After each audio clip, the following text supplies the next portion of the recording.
আফসারদের হাতে অস্ত্র ছিল? অবশ্যই ছিল। আমি কি অন্ধ মানুষ? তার হাতে লাঠি ছোটা ছিল, আমি নিজে দেখেছি। লাঠি দিয়ে সে মেরে ফেলতে পারবে? শুনুন, বেসরকারি টেলিভিশন চ্যানেল আইয়ের উপস্থাপিকা দীপ্তি চৌধুরী, তাকে রাজাকার বলে সম্বোধন করা বিচারপতি মানিক এখন কোথায়, সেটাই সকলের মনে প্রশ্ন।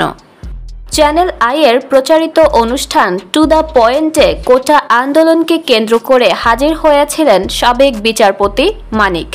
এ সময় তিনি উপস্থাপিকার সাথে সীমা লঙ্ঘনকারী আচরণ করায় তোপের মুখে পড়েছিলেন দেশবাসীর। রাবিশ কথা বলবেন না। আমি কিচ্ছু রাবিশ বলছি না। অবশ্যই রাবিশ কথা বলছেন না, অবশ্যই রাবিশ কথা বলছেন আপনি। কারোর পক্ষে কিছু বলছেন না, স্পষ্টভাবে ওদের পক্ষে কথা বলছেন। পুরো অনুষ্ঠান জুড়ে উপস্থাপিকা দীপ্তি চৌধুরীর ওপর ক্ষোভ ঝেড়েছিলেন তিনি।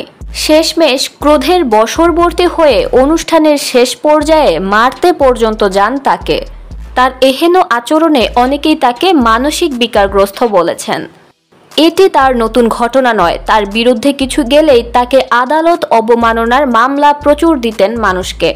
তিনি এমন একজন মানুষ যার গাড়ি কিনা ট্রাফিক সিগন্যালে আটকে দেওয়ার কারণে দায়িত্বরত ট্রাফিক পুলিশকেই তিনি রাস্তার মাঝখানে কান ধরে উঠবস করিয়েছেন।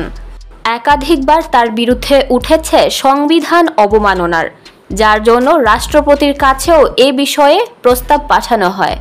কিন্তু শেখ হাসিনার একান্ত স্বজন ভাজন হওয়ায় তার ওপর কোনো আঘাতই আসেনি। বারবার পার পেয়ে গেছেন এই বিচারপতি। তবে 5 আগস্ট সরকার পতনের পর এই বিচারপতির কোনো খোঁজ পাওয়া যায়নি। অনেকেই ধারণা করছেন সাবেক এই বিচারপতি হয়তোবা দেশ ত্যাগ করেছেন কিংবা আত্মগোপনে আছেন।